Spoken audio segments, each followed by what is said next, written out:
Layers అన్నట్టు అది 7 layers. మనకు కనిపించే లేయర్స్ ఏంటి? ఎపిడర్మిస్, డర్మిస్, ఎపిడర్మిస్, ఇంకొకటి ఉంటుంది అంట ఎపిడర్మల్. సో ఫస్ట్ వచ్చేసి epidermis, hypodermis, next hypodermis, next hypodermis. ఓకేనా? సో ఎపిడర్మిస్ అంటే ఏంటి? మనకు కనిపించే లేయర్ ని ఎపిడర్మిస్ అంటాం. డర్మిస్ మీన్స్ సెకండ్ లేయర్ ని డర్మిస్ అంటాం. థర్డ్ లేయర్ వచ్చేసి హైపోడర్మిస్. సో ఈ 3 టిష్యూస్ అనేది very very important tissues. So ఎపిడర్మిస్లో వచ్చేసి మనం వాడే క్రీమ్స్ కానీ మన పైన పడే సన్ రేసెస్ కానీ అన్నీ కూడా ఎపిడర్మిస్ మీదనే ఎఫెక్ట్ చూపిస్తుంది. అండ్ డర్మిస్ అనేది మనం తినే ఇన్నర్గా తినే ప్రోటీన్స్, క్యాలరీస్ అన్నీ కూడా డర్మిస్ క్యాచ్ చేస్తుంది. సో ఈ డర్మిస్ క్యాచ్ చేసి ఎపిడర్మిస్ని హెల్దీగా ఉంచుతుంది అనమాట. ఓకేనా? సో డర్మిస్ని మనం హెల్దీగా ఉంచుకోవాలంటే ఇన్నర్ డైట్ అనేది very very important.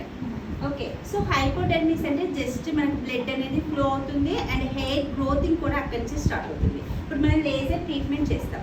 Laser treatment చేస్తే మనకి ఎపిడర్మిస్, ఇప్పుడు మనం థ్రెడ్డింగ్ చేస్తే జస్ట్ ఎపిడర్మిస్ దగ్గరే కట్ అవుతుంది.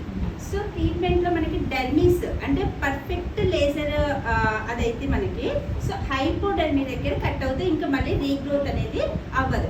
ఎప్పుడైతే మేము ట్రీట్మెంట్ తీసుకున్నా గ్రోతింగ్ స్టార్ట్ అవుతుంది అంటారో సో ఆ రేసెస్ అనేది హైపోడర్మి దాకా వెళ్ళలేదన్నమాట, డర్మి దగ్గరనే కట్ అయిపోయినట్టు. ఓకేనా? సో ఇక్కడ మనకి వేరియేషన్ ఉంటుంది. సో మిషన్లో ఫాల్ట్ అవ్వచ్చు, అది మనకి చేసే విధానంలో ఫాల్ట్ అవ్వచ్చు. సో ఇది ఈ 3 టిష్యూస్ అనేది వెరీ వెరీ. ఒక్కసారి చెప్పండి. ఎపిడర్మిస్ అంటే అవుటర్ లేయర్. మనం వాడే క్రీమ్స్ కానీ ఫేషియల్స్ కానీ అండ్ యూవీ రేసెస్ ఏవి పడ్డ స్కిన్ డ్యామేజ్ అవడానికి ఎపిడర్మిస్ మనకి అవుటర్గా యూస్ అవుతుంది. అండ్ డర్మిస్ వచ్చేసి మనం ఫుడ్ తీసుకునే ఇన్నర్ డైట్ ఏదైతే ఉందో ఆ డైట్ అనేది మనకు హెల్తీగా ఉంటే ఎపిడర్మిస్ అనేది హెల్తీగా కనిపిస్తుంది. డర్మిస్ అయితే ఎప్పుడైతే మనకు డీయాక్టివేట్ ఉందో సో ఎపిడర్మిస్ మీద పిగ్మెంటేషన్ రావటము, పింపుల్స్ రావటము, బ్లాక్నెస్ అవటము, సో ఇది అనేది మనకి ఎపిడర్మిస్ మీద ఎఫెక్ట్ పడుతుంది. హైపోడర్మిస్ అనేది just blood and hair growth అనేది ఉంటుంది. జస్ట్ అది మన బేస్, ఇంటికి పునాది ఎలా ఉంటుందో సో మన స్కిన్కి ఇది అనమాట. 7 లేయర్స్ చెప్పాం కదా, 7 లేయర్స్లో అవన్నీ కూడా మనకి యూజ్ అవ్వవు. జస్ట్ ఈ 3 లేయర్స్ మీద మనం వర్క్ చేస్తాం. మనం చేసే work main important 2 layers. So ఇప్పుడు హైపోడర్మిస్ దగ్గరికి మన ఫుడ్ పోదు, జస్ట్ బేస్ ఉంటుంది అంతే. బ్లడ్ ఫ్లో అవుతుంది అండ్ నెక్స్ట్ వచ్చేసి హెయిర్ గ్రోత్ అనేది స్టార్ట్ అవుతుంది, అక్కడ స్టార్ట్ అవుతుంది అనమాట.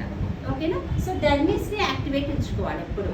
సో ఇప్పుడు మనం చేసే ఈ హైడ్రా ఫేషియల్ మిషన్ కూడా డర్మిస్ని యాక్టివేట్ చేస్తుంది. ఓకే. సో మనం చేసే మాన్యువల్ ఫేషియల్స్ ఉంటాయే అది ఓన్లీ ఎపిడర్మిస్ని యాక్టివేట్ చేస్తుంది. సో ఇది చేసేది ఏంటి అంటే మనకి లోపలికి వెళ్ళిపోతుంది, డర్మిస్ని యాక్టివేట్ చేస్తుంది. ఓకేనా? సో ఇది ఈ